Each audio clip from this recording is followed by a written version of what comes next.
Women Talk Radio with Sandra Beck and Linda Crater celebrate the thoughts and opinions of magnetic, spirited, and influential women. Each week, bold, brilliant women spark vigorous conversations on the complexities of life, love, and happiness. Now here are your hosts, Sandra Beck and Linda Crater. Hey ladies, this is Sandra Beck and Dynamic Women, and we're here with a wonderful panel of guests today. We have Linda Crater from Washington, D.C., Efrat Sofer from London, England. We have Frankie Picasso, Toronto, Ontario, and Kathy Krafke, East Texas, and I'm coming to you from the chilly north, or actually from the chilly southwest of Los Angeles. And we're kind of spanning the globe today because failure, which is our topic, and lessons that we've learned from failure is universal. I mean, human failure is universal. And one of the things that I've found in my life, because I am really, really good at messing things up. I'm really not a detailed person, as Linda Crater and Frankie Picasso. Actually, Efrat, everybody there can tell you I'm really bad at like details like dates and times, and I mess them up all the time. But one of the things that I don't do is I don't beat myself up on it. I laugh about it. I embrace it. And to me, a lot of times failure is not really a failure. It's just a different way of doing something. I'm going to go over to Kathy Krafke in East Texas because she has a great quote for us. Well, I'm just laughing because my daughter just sat in on one of our episodes, and now she snuck off, but she left me a bunch of sticky notes, and you know how I love to collect quotes. And I was just going to read this and take credit for her quote, but then I thought, no, I need to give her credit. So here it is. People always talk about how to succeed, but who talks about how to fail? Failure happens so much more. And that is a quote from my daughter, Ellen Krafke Trent. Isn't she wrong? She is. I love that. Frankie Picasso. Hi, it's Frankie. My quote is from Dennis Waitley, and he said, failure should be our teacher, not our undertaker. Failure is delay, not defeat. It's a temporary detour, not an end. And I totally agree with that. And I think that if you don't fail, you're not living life right. Amen. Now I'm going to go over to England, and I'm going to put Efrat in the hot seat because Efrat, you've had some failures and some delays. You know, when we talk about what seems to be a failure at the time can just be a delay if we keep going. If we fail and quit. And I think about, you know, your work on your PhD, and you didn't quit, but you did miss some deadlines. You did have to ask for some referrals or deferrals or whatever it is. But your process was something that you kept going. And that's one of the things that I really admire about you is that stick-to-itiveness. Can you share a little bit about that? Yes, well, it's been a real journey. And I think, a wise friend once told me, sometimes you win and sometimes you learn. Mm-hmm. So failure is a matter of perception, I think. And that even when people in authority, kind of people who are supposed to be your teachers or your guides, say that you are about to fail, it's a matter of perception. Like it's sometimes it's a matter of just owning it. And saying, well, no, actually, I'm not going to fail. And just kind of keep on going and to block out that negativity. And it's like delays can be seen as a failure. And sometimes delays make you look at something for what it really is. So, for example, if you can't deliver something by a particular deadline, it makes you really dig deep and ask yourself why you're doing something. And the reasons might change. So the result might be the same, but the reasons for doing something, and I keep harping on about it, is that it's all about learning from the process and gaining kind of strength from things around you that help you to keep on going. And sometimes you get kind of clues along the way on why you should keep going. So whether it's getting help from friends or kind of people just appear and asking for help and just kind of really embracing that process. Frankie Picasso, Toronto, Ontario.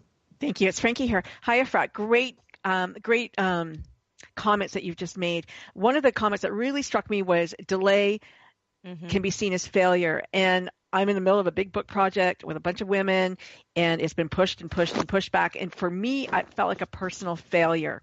However, we're looking at it now as a time to, like you said, you can sit back, you can see what's right, what's wrong. Instead of the pushing, it's the massaging time. You can look at it and say, you know what, it's going to be even better when it does come out. And so take this time, don't rush. And it's not a failure. It's just a delay. And sometimes a delay is just a delay.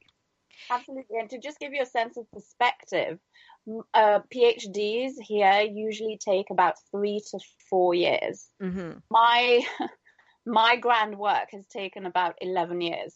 Oh, jeez. Bless you. Bless you.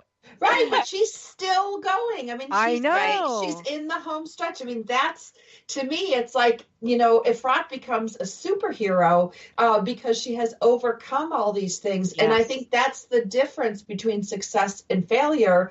Efrat kept going. She's like our little English engine that could. Let's go to Linda Crater. No, I agree with that wholeheartedly. And I think I love the book. By the way, the book, Sometimes You Win, Sometimes You Learn, is a John Maxwell book, who I love his quotes.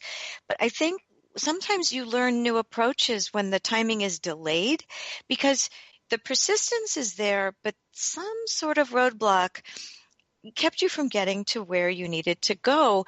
And I think this group especially, we're very persistent. We don't like to be thwarted. And so we really keep going. And it always likens it to the book. Have any of you read 3 Feet from Gold? No. It's a book that, pretty much describes just as it sounds, where someone was digging for gold back in the days of the gold rush and eventually gave up. Mm-hmm. Someone else did some strategic study of the area. Maybe this is still in the 1800s, but came up with, they had a better idea of where the vein of gold might be. And it turned out that the first person was only 3 feet from that magnificent vein of gold. And so sometimes it causes you a delay, causes you to take a step back and reevaluate, maybe I missed something, maybe I could go in a new direction. And I always liken, I'll call them delay failures, to that time to step back and strategically take another look. Did I miss something? Kathy Crafty, East Texas. Yeah, I love that idea of the thought that we have to pause sometimes as women and just think about what we really want, and are we going in a direction that will take us there? I just love what Efrat shared about taking 11 years on her PhD, when really I know she's raising kids and she knows like half a dozen languages, and it's so easy to get focused on one little part of what we're doing, but most women are doing 15 or 20 things at the same time. And for myself, just to share something personal, when I got to that place where I had reached the limit of what I could do in my marriage to make it what I wanted. And you can't make marriage what you want. It's a 2 people thing. So it requires 2 people to make it what you want. So I had to learn a whole bunch of new communication skills. And at that moment, I felt very defeated. But now, 10 years later, I feel so victorious and so glad. I can't even count all the reasons that I'm glad that we didn't give up then. We kept pushing on. Mm-hmm. Efrat Sofer, London, England. It's funny that that kind of we're all on the same page here, because on my desk I have this Thomas Edison quote that just sits above my computer, and it says, "Many people gave up without knowing how close they were to success." And if Thomas Edison said that, it must be true. It's also about belief and faith, and just keeping going just because you have faith, and learning from it. We're going to go to Frankie Picasso, since she won potato wedges today, so that makes her queen of the show. Because I got potatoes. The idea, the 3 feet from gold, in coaching, we talk about, 3 inches from the brass ring. When people are just it's so common, more common than you would even think. So many people fail just as their fingertips are touching their success. And the reason for that is really they're afraid of success. They're afraid that they may be thought of as a one-trick pony. They're afraid that they'll have to replicate whatever magic happened, where people are going, oh, you're such a winner. How am I ever going to do that again? I'm a fake. And all of those fears go through their head and make them fail.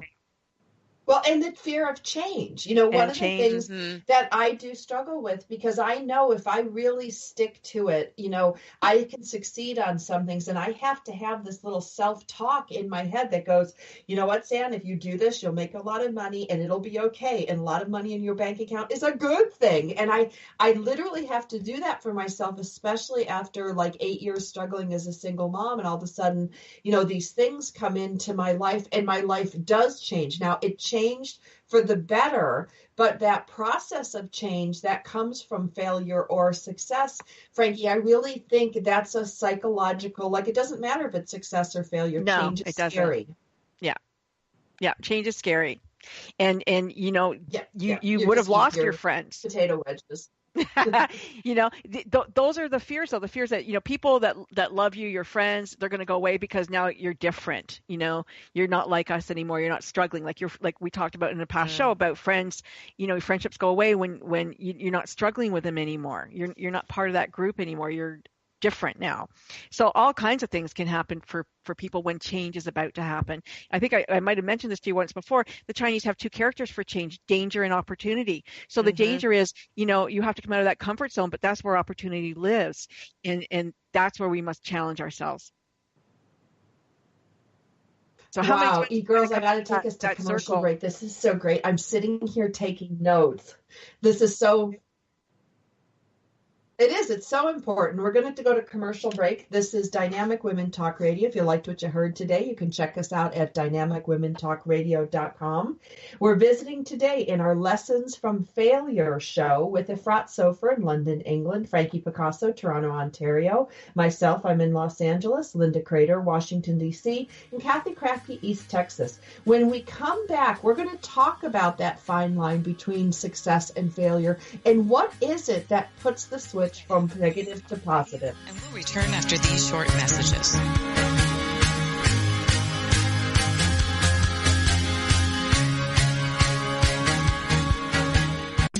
It's the Fitness Minute with fitness expert Annette Hammond. February is Heart Awareness Month, with heart disease being the #1 killer of Americans. Approximately 632,000 Americans die each year, which means 1 out of every 4 disease-related deaths in the U.S. are attributed to heart disease. According to the American Heart Association, approximately 785,000 Americans have their first heart attack each year, with an additional 470,000 experiencing a recurrent heart attack. That equals a staggering 1,255,000 Americans each year falling prey to a heart attack. According to the CDC, approximately 4 out of every 10 people who have heart disease are also inactive. It's time to get moving. For the Fitness Minute, I'm Annette Hammond.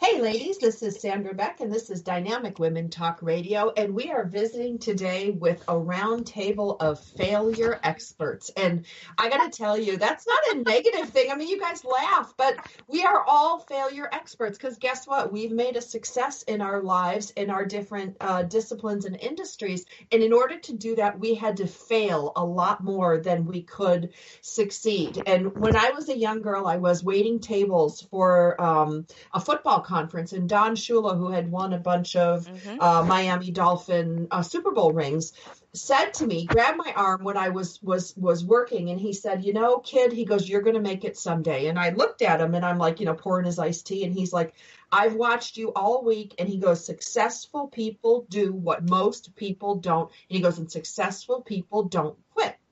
Now, that's something that I have held on to for 20 years. And I'm going to go to Linda Crater first, because successful people don't quit. And you know, there's a lot of things out there. The Little Engine That Could is the best children's story. I tease Efrat and call her the little English engine that could. But the little engine kept going. I think I can. And belief is everything. Linda Crater. I love that. And that is my favorite childhood book. I also think we learn more from our failures than we do from our successes. And successes are wonderful. Don't get me wrong. I've loved the times that there were successes. But the failures are where I learned to readjust or to change or to realize that something I was doing was not serving me very well. There's a quote, and I love this woman. I really respected her, and it's Margaret Thatcher. And she talks about persistence in this way. She says, and this is the quote, "You may have to fight a battle more than once to win it." And so if it's important to you, you will stick with it. I'm not saying that everything you do needs to go again and again and again and beat your head against the wall. Sometimes those delays are telling you that that might not be the way the flow is going and where you should go. But I think when you take the steps to go to a goal that you're reaching for, a setback is only a setback, and a no today is not a no forever. So Margaret Thatcher, you may have to fight a battle more than once to win it. We're going to go to Kathy Craffey in East Texas. Thank you. I just love that quote. And I think that is so true in families and marriage. Any place, any group where you're trying to build group dynamics, we all crave companionship. It's something that's just built into our DNA as humans. We may not want to be the life of the party, but we want to have one friend sitting next to us. We like to be companions. And yet we often find in our families that we're just fighting for life and joy and happiness and fun. And then we've got all these other things going on at work too. So I have noticed in families, we have to fight battles more than once sometimes to win them. That's especially true raising kids. I thought so for London, England. Absolutely. That really resonates with me because I think it's also teaching that to your children is something that I've really wanted, and I've worked hard on kind of teaching my boys. And sometimes, frankly, that was the reason for continuing, to be an example and to showing my kids that you just keep on going. If it's important enough to you, you keep on fighting the battles because the ultimate goal is worth it.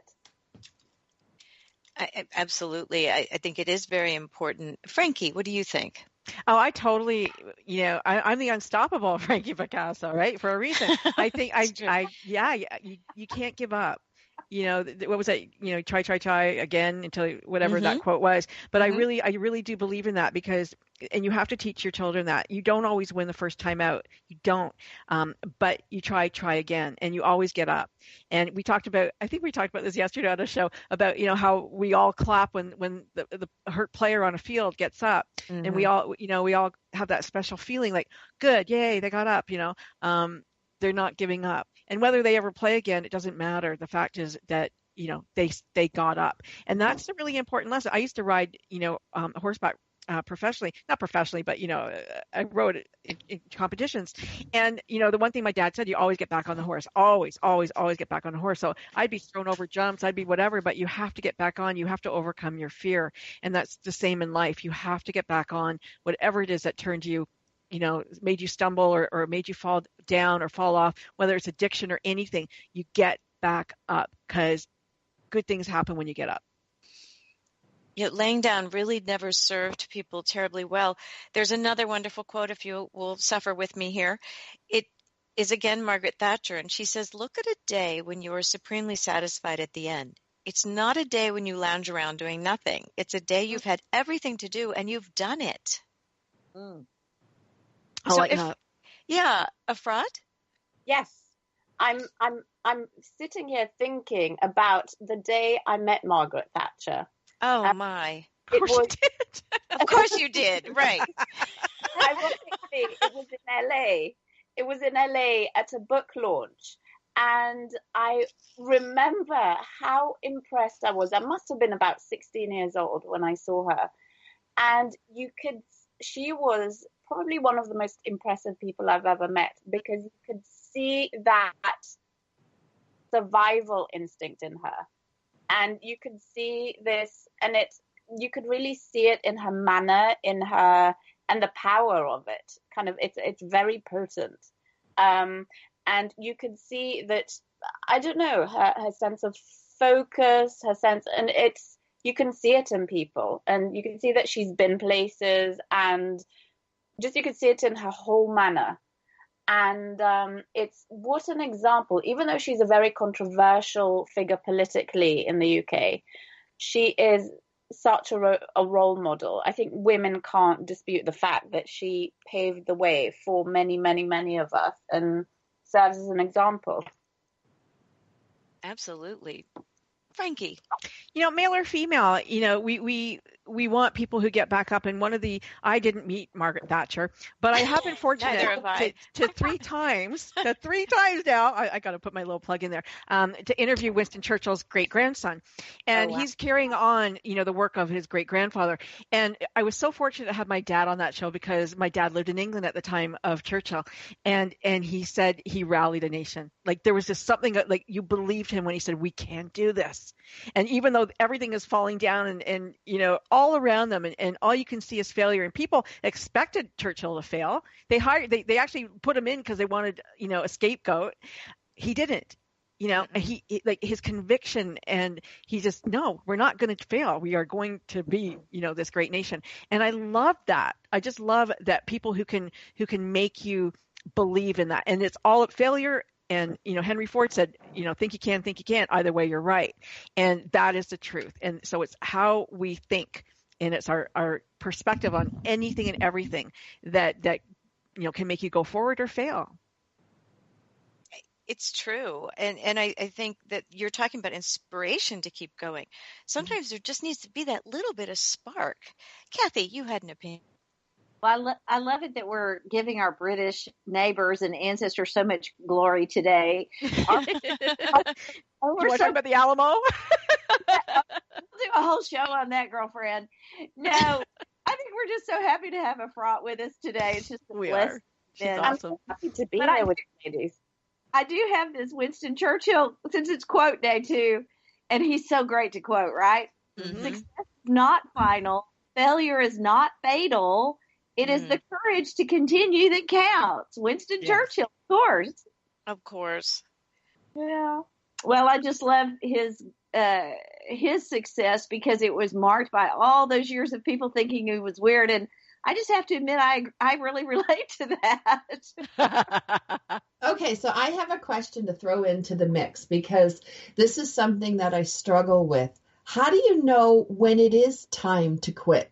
Like, there are times when I'm working really hard and I'm like, I just sit down and I do this thing where I like cross my legs like a guru, and then I fold my hands like I'm like a little girl in church, and I just like pray really hard, and then I shut up and listen, and then I listen to my gut, and it'll tell me whether I should quit or continue. And more often than not, I follow that, because it is true that you can't be successful if you quit, but there are times in life you need to quit something. And I find the stillness of the moment is when I listen for when it's time to quit. Who wants to talk about quitting? Because you got to quit something if you're going to be successful in something else. Quitting is part of it. This is Linda. I'll be happy to take that. I think you're right. Sometimes that in your heart, how much you want something or believe something is going to work, that all the indications and all the doors are closing. And it isn't that you're 3 feet from gold. The door is really closing for a reason. And then it's more quotes today, when a door closes, another one opens. And I'm a big believer in gut and intuition, and it has worked well for me. And I think that there are the times that you have to just truly look starkly at a situation and take a look and say, this just is not working. I think that I need to take a break and pause. I loved your talk about stillness. I think so often we need to stop and listen. There's a busyness, a chatter that goes on in life that can just make you miss the signals that are very valuable to know what comes next. But that stillness and the time to think introspectively and to take a good stark look at things leads you where to go next. I agree with you, Sandra. I think it's valuable. I'm going to go to Efrat for 2 minutes, then Kathy's going to take us to commercial break. Oh, I guess you are not, Kathy. That will be Linda. Sorry, Efrat Sofer, London, England. I think opportunities also present themselves, and sometimes it's a blessing that some doors close. I think it's, for example, I was a lawyer in a former life, and as rewarding as that career was, I don't think it was kind of my life's purpose to do that, because I didn't feel like I was growing as a person, and it will for sure be useful in future. But I think it's sometimes I agree that it is your gut, it is and it's reaching a point where it's just continuing just doesn't serve you anymore. And not even kind of in the long-term plan. I don't know how you ladies feel about it, especially since we're such driven career women, that giving up is a very difficult thing to do for us. Even though it might be the good thing, the best thing for us, it's a very, very difficult decision to make. Agreed. This is Linda. We have to take another break. The time always moves so quickly on these programs. And I would love if we can talk about, after we come back from the break, that the opportunities that arise from failure are often where we find our niche, ultimately.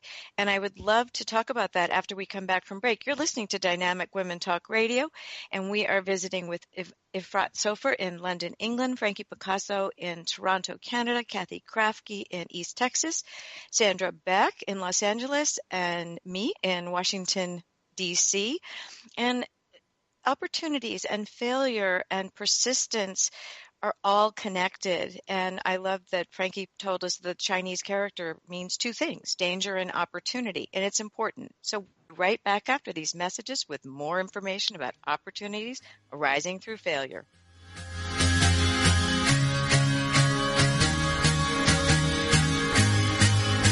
We're Dynamic Women Talk Radio, and we'll return after these short messages.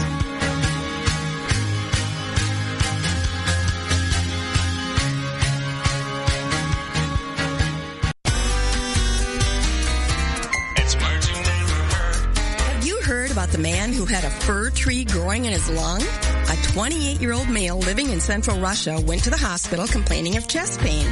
And when doctors x-rayed his chest, they found what appeared to be a tumor in one of his lungs. However, upon closer inspection, they were amazed to find this tumor was actually a small fir tree complete with needles. The mopsicle-faced surgeon said he couldn't believe what he was seeing. What's another word for a skeptic? A pyronist. The 5-centimeter branch was removed from the patient and kept by the tree surgeon for further examination. Doctors suggest the man might have inhaled a small bud, which then started to grow inside his body. What's the word for the fear of trees? Dendrophobia. I'm Carolyn Davidson, and you can have fun challenging your words you never heard vocabulary with my free app, Too Funny for Words. Are you ready to go beyond happy and to live joyfully? Tune in to Lessons in Joyful Living with Kimberly Rinaldi. Kimberly believes in empowering others, and that through it, you have the ability to break through any and all barriers. Each week, Kimberly shares from decades of combined experience to help you go past happy and get to joyful living. To truly stand in a place of peace, joy, and abundance, and know that it's calling for each and every one of us. Lessons in Joyful Living, Tuesdays 1 p.m. Eastern, 10 a.m. Pacific on the Lessons in Joyful Living Radio Network.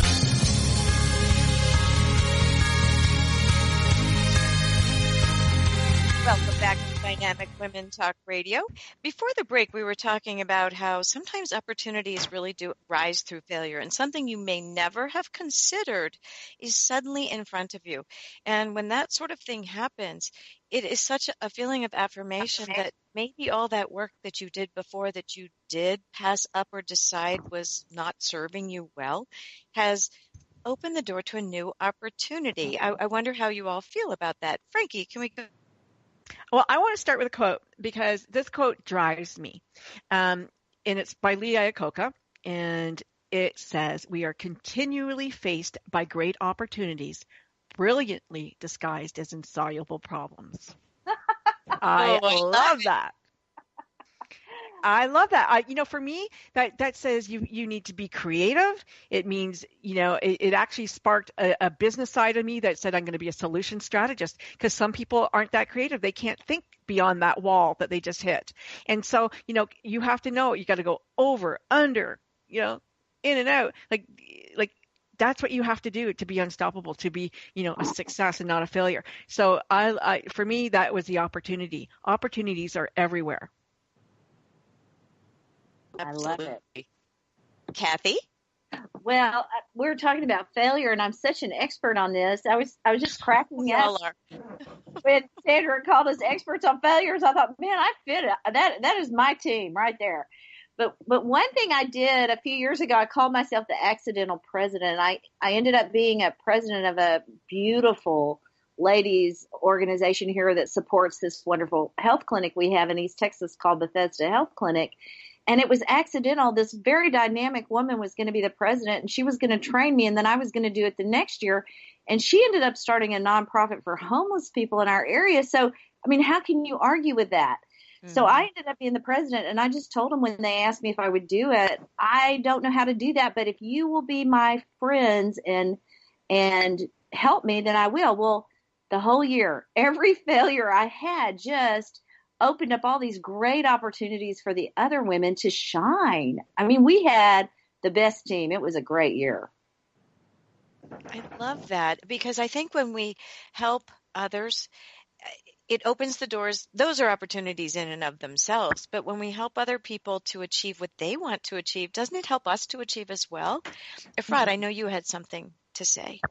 I think I absolutely agree. It's all about lifting each other up. And sometimes the path isn't a smooth one. Sometimes I think the secret is in doing something in a very unorthodox way. It would be a creative way. It wouldn't be kind of the regular conventional path. And someone once told me, "Oh, this is all so unorthodox." And they're saying it as a negative thing. And I'm flattered. I thought, oh, she thinks I'm, different, because I think we've become used to feeling different and being comfortable with that. And so where some people are extremely uncomfortable in being different and not doing things a conventional way, perhaps they're more likely to not continue with something because of that. And maybe they're less likely to lift others up at the same time.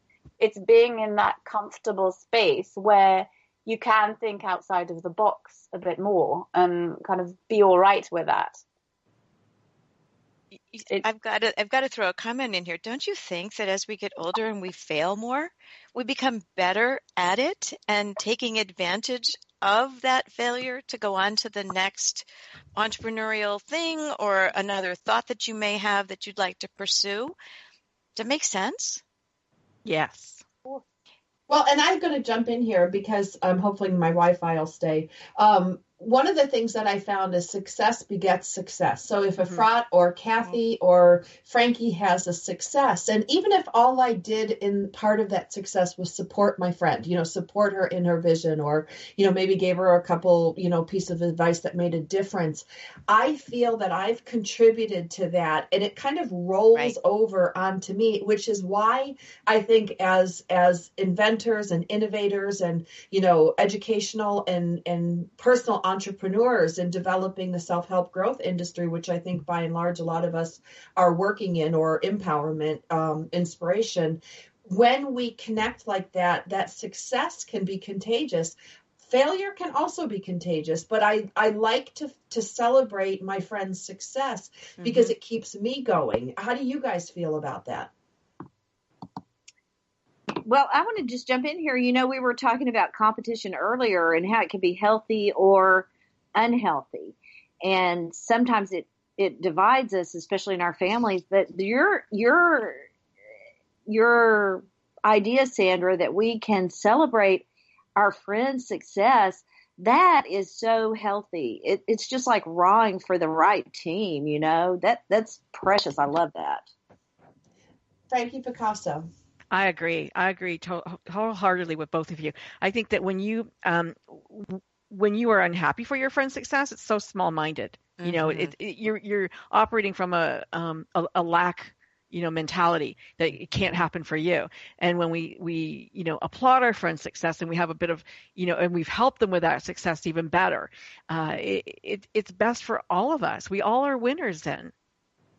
Well, and don't you think, like, I know that when my friend fails, one of the things that happens to me is I feel really bad. Like I take it on, you know, as my own, but then I recognize that she's human. And then it's like this weird bounce back thing. I'm like, wow, you know, if Frankie can fail, if Efrat can fail, if Kathy can fail and Linda can fail, and then I watch them get back up again the next day, which I've seen all of you guys do. You guys, not that you've had big failures with me, but there are bumps in the road. And then I watch you get up. Like I remember one time I was talking to Efrat and it was like really early in the morning here and it was like late in the afternoon and I'm watching her juggle kids, pick up the taxi, pick up this is, she's doing her work. She's got so many things on and she just looked at me, and for that moment in time on Skype, she looked so tired. Like there wasn't an ounce left in Efrat. And then the next morning she's like, "Good morning, Sandra." And I watched her transform from this exhausted woman that had so many plates spinning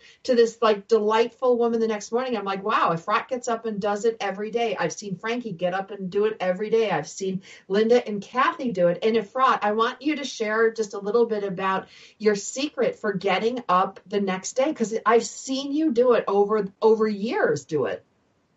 That's a really good question, Sandra. That's a really, really good question. I think, what is the secret? It's just, I think, managing to clear your head just before you pass out completely.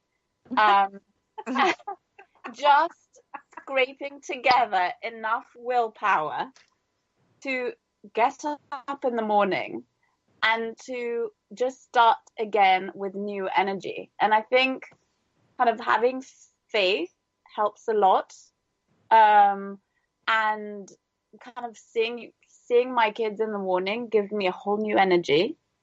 And it's funny, Sandra, do you remember once when one of your gorgeous kids came in and I was so exhausted and your beautiful son came in and that just woke me up instantly. It's kind of because Zachy, yes, my son Zachy's in love with Efrat. We have to preface that. Yes.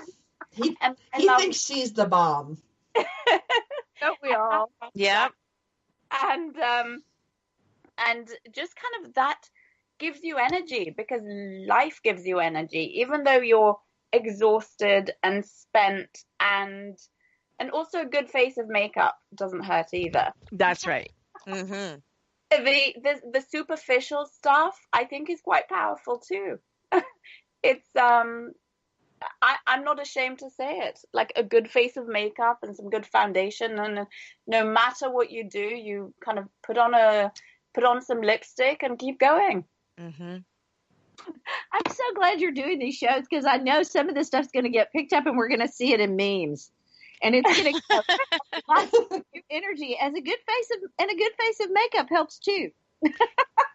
You know how important a good face, this is Frankie from Toronto, a good face of makeup. I was, Sandra knows my story. I was in the hospital for 6 months from a motorcycle accident, and every single day I put lipstick on. And I was hooked up to, morphine. I had broke both femurs, hip, pelvis, everything was broken in my body. And I did my hair and I put my makeup on.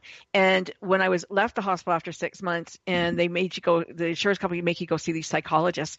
And I go, I'm in so much pain. And he goes, no, you're not. Your face is all made up. And I'm like, are you out of your mind? I said, if I didn't put my makeup on, if my outside looked like my inside, I would kill myself right away. And that wasn't a lie. I definitely had suicidal thoughts in that hospital, from the pain or whatever, but that was not a lie. The other thing I wanted to talk about was self hypnosis. Emile Coué, he was one of the back in France in I can't remember what year it was, but in the hospital they didn't have anything, they couldn't help people. But the one thing that he did do was work on their mind, and so touching each finger, he had every patient say, every day in every way I get better and better. Every day in every way I get better and better. And everybody can do that at night. You touch each finger of your hand 10 times, you say it, and that you actually do get better every day. I love that. I think that you're talking about the steps that are easy to do, but they're also easy not to do. The difference is that we choose to do them. And Efrat and Frankie, yes, I agree, makeup helps a lot, because in some ways, if you can present to the world or even to your own mirror that you don't look like a failure, it minimizes it in some way, shape, or form. So I love each new day. And you said, how do you get up to Efrat and start a day after a really heavy blow the day before, or just total depletion? And I think that each new day brings a lot of hope. And I think that the lessons you learn from failure are that you can go on, that even under the worst of days, so the death of a mother, terrible things, loss of a child, any of those things that you just can't move for a period of time, you can start over again. And hope, to me, is one of the greatest lessons from failure, because there's always hope and there's always something new. And as long as you can keep hope alive, whether it's through makeup or talking to yourself or affirmations, it really does help. So I'm a big fan of keeping hope alive.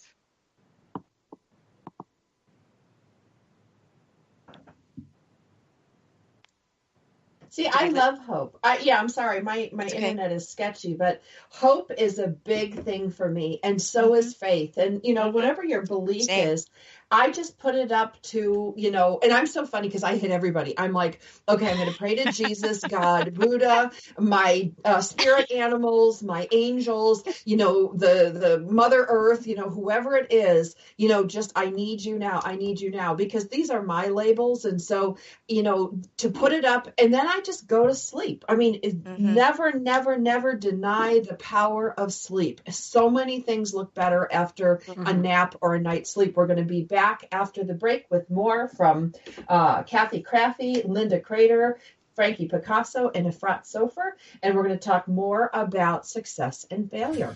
We're Dynamic Women Talk Radio, and we'll return after these short messages.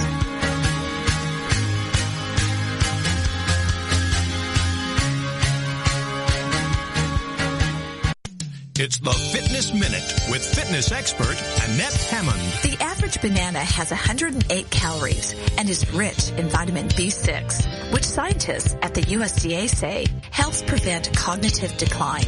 Even though there are other fruits that have lower calories, the big advantage about bananas is that they are high in potassium, which aids in reducing high blood pressure and heart problems and helps combat ulcers. They have a year-round peak season, so they're good to eat anytime. Ripe bananas have uniform yellow skins and small brown flecks indicating that they are at their sweetest. Grab a banana on your way out the door because the calories in a banana are digested slowly and help supply the body with a steady source of energy. They are great for an energy boost if eaten about an hour before physical activity. I'm Annette Hammond. If you're a fan of Fitness Minute, like us on Facebook at Fitness Minute with Annette Hammond. Are you looking for something more in your life or business? More success, more stability, more happiness? It's all out there waiting for you, but it doesn't just happen. You've got to go get it. Make it happen with Michelle McCullough, where motivation and strategy intersect. Michelle is a serial entrepreneur, acclaimed speaker, and the Woohoo Radio Network's resident business and success strategist. Michelle has the smarts, strategies, and experience to help you improve your life and take your business to the next level. You've got big dreams. You've got big vision. Now it's time for you to make it happen.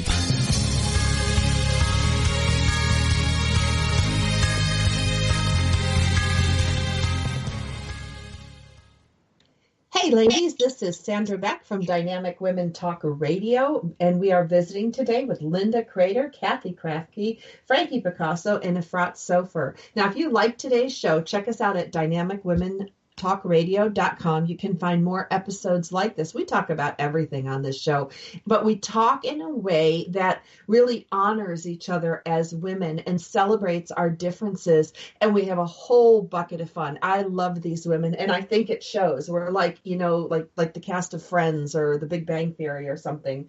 There is just such mutual admiration and and love on this show that I really I want to thank everybody, and I want to thank our listeners for participating, especially when you guys post on our Facebook and you post on our social media, because these are issues that we all face. Now, I'm going to share something. When I first met all of these women, all of the women that are on the show today, Efrat, Frankie, Linda, and Kathy, I was so intimidated.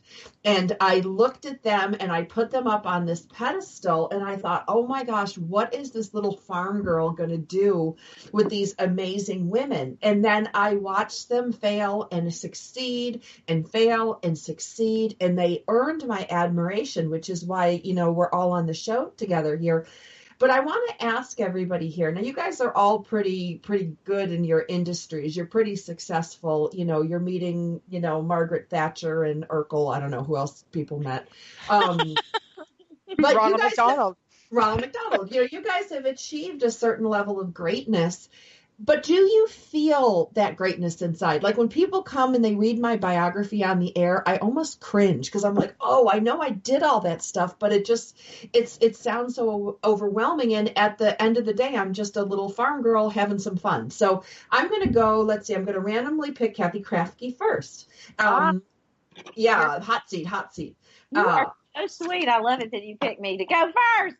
Are you famous or a fraud inside? How's that? Oh, dear. Ooh, I like that. Yeah.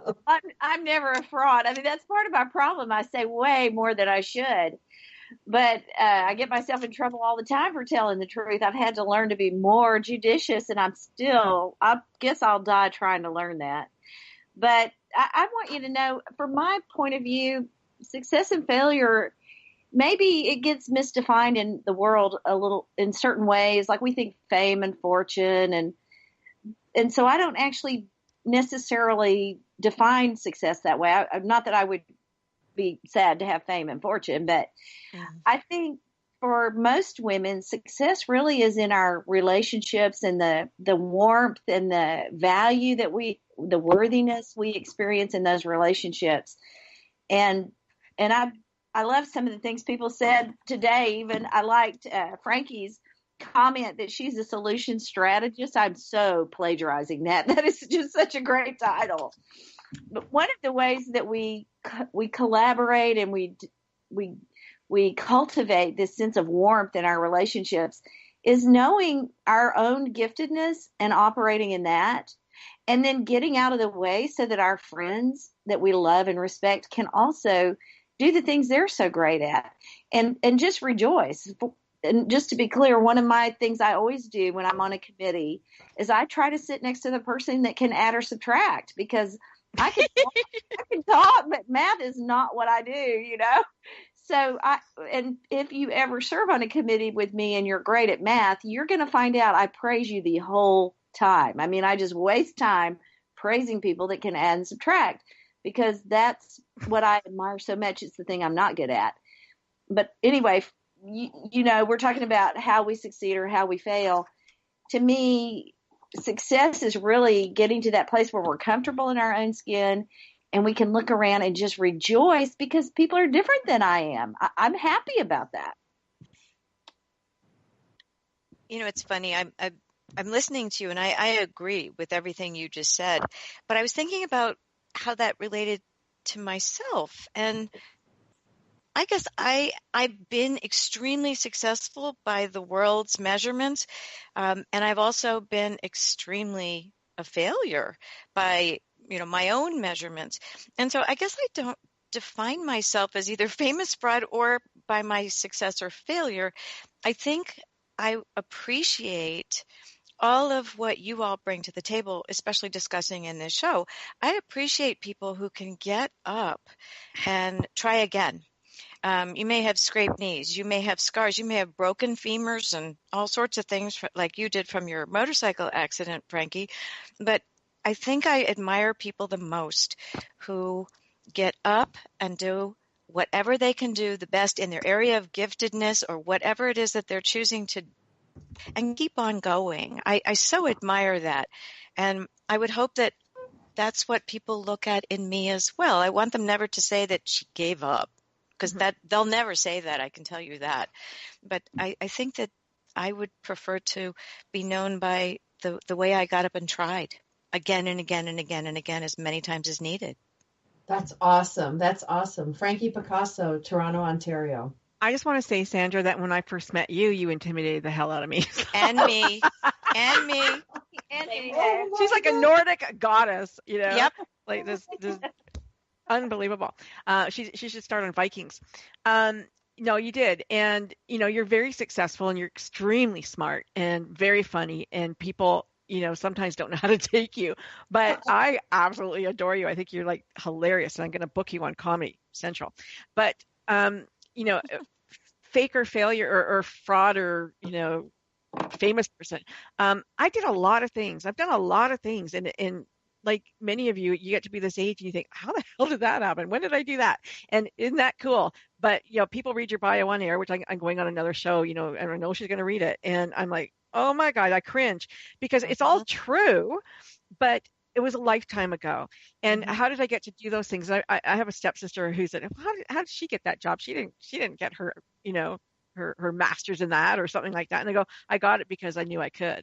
You know, that's the way I walk in the world. I just, you know, if I think I can do something, I can do it. And I'm just going to go and do it. And, you know, whether I used to be a private detective, I managed a world kickboxing champion. I've done like crazy stuff because it interested me and I wanted to do it. And no, I'm not famous, but, you know, I did things I wanted to do. And I think that's, you know, that makes me happy. So. Well, and I love that. Let's go to Kathy Craffey in Texas, East Texas. Well, you know, we're talking about people we've met that are famous, which I don't really know anybody famous except you guys. But when I was a kid, my mother was one of the only Republicans in East Texas and everybody else was Democrats. In the 1960s, I mean, think how far that has changed. But she was infamous. Mother, yeah, she was a person that taught me well how to stand for what she believed, even when everybody else told her she was crazy. But anyway, we went to a rally for George H.W. Bush when he was running for senator. And I just think I laugh so hard now because I was just a little kid, but I said to him, I want to hug you, Mr. Bush, because I want to be able to say I hugged a U.S. senator someday. Oh, little did you know. So there's my claim to fame. But what a great example of not giving up. Let's go to London, England. Efrat Sofer. I think it's the not giving up, and when you've seen people who haven't given up, that makes you kind of want to continue, and that's just the thing. And so to be among friends who appreciate that is huge. And I think one of the reasons why I didn't give up, kind of those many times that like I stumbled, is to maybe quite selfishly, I thought, how would other people react? They'll say, oh, never mind, she gave up. Never mind, you know, it was too hard anyway. And I didn't want to be the woman who gave up because it was too hard anyway. Yeah, and it makes you almost appreciate not to care what other people think, kind of the negativity. What do you ladies think about that? Well, you know, I think the question is, why don't you want to give up? Yeah. You know, why don't you want to give up? People are going, you should give up. You know, you should the just naysayers are always out there. Always out there. And, you know, and Sandra made the point, you know, do you know when to give up? But why don't you give up? Pride. Well, sometimes it's ego. Yeah. It's like, I don't want to fall on my face and I don't want another embarrassment or failure. Because here's the thing. I can fail in private. I can quit in private. But like, if I'm aligned with like any of you girls or my kids or my family, it's like, you're going to have to pull my lifeless fingers off the project. Mm-hmm. Oh, I love that. Yeah. Here's another quote for you. Take a nap, dead body, cold fingers. Sticky fingers. But I think it is all about keeping it real. I mean, one of the things that I love about the show is we're able to talk about these things because they are real. I think every successful person, when I worked for Disney and CBS, I used to ask people, I asked Elton John, Tom Hanks, I've asked, any number of famous celebrities, like, do you really feel famous? And they all say the same thing. No, they're just famous as this thing that's out there. And this is what I do. And it's just amazing. So let's go to Kathy Krafve before we close the show.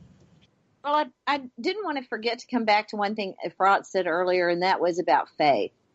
And I think that so many people who are successful, and I get to interview them all the time, it's just a bonus of what I do.